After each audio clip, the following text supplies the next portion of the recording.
JFK படுகொலை 1963 November 22 அமெரிக்காவின் 35வது அதிபரான JFK என்று அழைக்கப்பட்ட ஜான் ஃபிட்ஸ்ஜெரால்ட் கென்னடி படுகொலை செய்யப்பட்டார். ஜான் எஃப் கென்னடி டெக்சாஸ் ஆளுநர் ஜான் கேன்லி மற்றும் அவரது மனைவியுடன் திறந்த மேற்பகுதி கொண்ட கார் ஒன்றில் டல்லாஸ் நகரின் மையப்பகுதியில் உள்ள டீலி பிளாசா வழியாக பயணித்துக் கொண்டிருந்தார். மதியம் 12:30 மணியளவில் டெக்சாஸ் பள்ளி புத்தக சேமிப்பு கிடங்கின் 6வது மாடியில் உள்ள ஒரு சன்னலில் இருந்து கென்னடியின் வாகனத்தின் மீது துப்பாக்கிச் சூடு நடத்தப்பட்டது. இதில் கென்னடி தலையில் சுடப்பட்டார். டெக்சாஸ் ஆளுநர் ஜான் கேன்லியும் துப்பாக்கிச் சூட்டில் பலத்த காயமடைந்தார். உடனடியாக அருகில் உள்ள பார்க்லேண்ட் நினைவு மருத்துவமனைக்கு கொண்டு செல்லப்பட்ட கென்னடி சிறிது நேரத்தில் உயிரிழந்ததாக அறிவிக்கப்பட்டது. துப்பாக்கிச் சூடு நடத்திய அந்த கட்டிடத்தின் முன்னாள் ஊழியரான லீ ஹார்வி ஓஸ்வால்ட் சம்பவ இடத்திலிருந்து தப்பி ஓடும்போது டல்லாஸ் போலீஸ் அதிகாரியான JD டிபிட் என்பவர் அவரை இடைமறித்து பிடிக்க முயன்றார். ஓஸ்வால்ட் அவரையும் சுட்டுக் கொன்றுவிட்டு அங்கிருந்து தப்பிச் சென்றார். ஆனால் பின்னர் ஒரு திரைப்பட அரங்கில் அவர் கைது செய்யப்பட்டார்.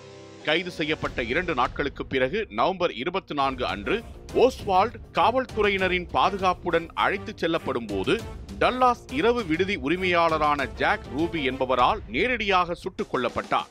இதனால் கென்னடியின் படுகொலைக்கு பின்னால் உள்ள மர்மங்கள் தீர்க்கப்படாமலேயே போயின. இந்த சம்பவம் பல சதி கோட்பாடுகளுக்கு வழிவகுத்தது. இதை பற்றி விசாரிக்க வாரன் கமிஷன் அமைக்கப்பட்டது.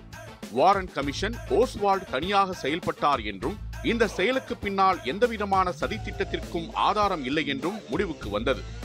ஓஸ்வால்ட் கென்னடியை ஏன் சுட்டார் என்ற காரணத்தை வாரன் கமிஷன் தெளிவாக தீர்மானிக்கவில்லை.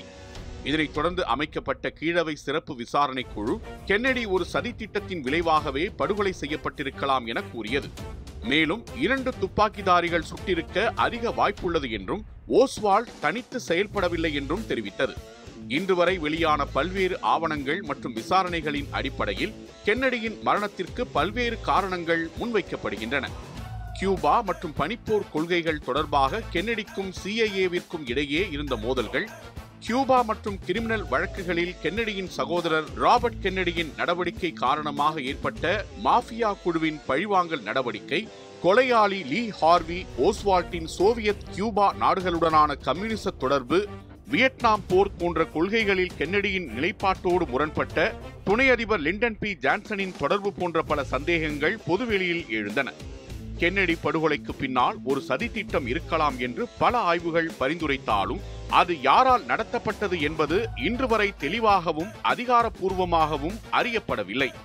இதனால் இன்று வரையில் கென்னடியின் மரணம் தொடர்பான மர்ம முடிச்சு அவிழ்க்கப்படவில்லை.